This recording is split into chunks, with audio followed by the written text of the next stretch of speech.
د جاپان ډاکټران ولګېدل او یو ریسرچ یې وکړو چې دا انسان ولې بوډا کېږي. دا پکار ده چې د ټول عمر دپاره نوجوان ولې نه وي، خو هغه چې دا ریسرچ وکړو نو هغوی ته پته ولګېد چې انسان ولې بوډا کېږي. ملګرو تاسو ته پته ده چې الله پاک یو داسې نظام پیدا کړی دی چې هغه انسان چې دی نو له اول ماشوم د هغه نه پس چې دی نو هغه نوجوان شي، د نوجوانۍ نه پس چې دی نو هغه یو 40 سال ته ورسي نو بوډاوالی پرې راشي.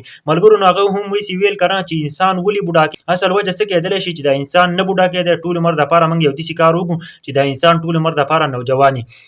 هغه د ریسرچ مطابق چې دی نو انسان کې چې دی نو کله 15 سال ته ورسي 16 سال ته ورسي په نوجوانۍ کې په دې کې یو لیکوډ پیدا کېږي، یو ماده پیدا کېږي چې تقریبا هغه د 40-45 ساله پورې وي. چې کله هغه په انسان کې وي نو انسان نوجوان وي، انسان کې طاقت وي، انسان هر څه کولی شي، انسان په وجود کې انسان هر څه کولی شي. انسان ته دا پته نه لګي چې زه کار کوم. چې کله د 40-45 سال نه پس دغه اوبه ختمې شي، دغه لیکوډ ختم شي، دغه ماده ختمه شي، نو د انسان څه شوی دی په دې پنډو باندې دړ شروع شي، د دې په دې وجود باندې دړ شروع شي، مخکې کوتوالی راشي، په دې سر کې سپین ولګي، نو د هغه د وجې نه څه کېږي انسان بوډا کېږي. خو دوی ډېر زیات کوښښ وکړو چې موږ یوه داسې دوایي جوړه کړو چې د هغه په وجه باندې موږ انسان څه وکړو نوجوان شي. د ریسرچ مطابق دا دی چې الله رب العزت یو داسې نظام پیدا کړی دی چې انسان چې دی نو دا ختمېدونکی دی، دا ټول عمر دپاره دنیا ته نه دی راغلی. نو الله پاک ولې داسې نظام کړی دی چې انسان له اول ماشوم بیا نوجوان شي او په هغه کې چې کومه ماده وي نو هغه په 40-45 سال کې ختمه کړي،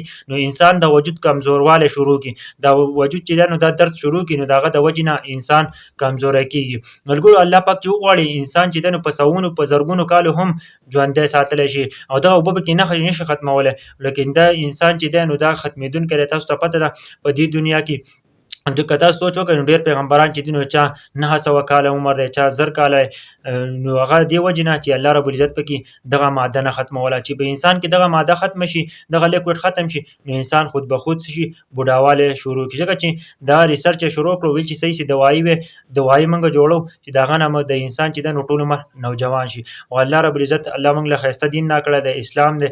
او دا ویډیو د نورو ملګرو سره هم شیر کړئ ځکه چې د جاپان د ډاکټرانو د ریسرچ مطابق د انسان ولې بوډا کېږي.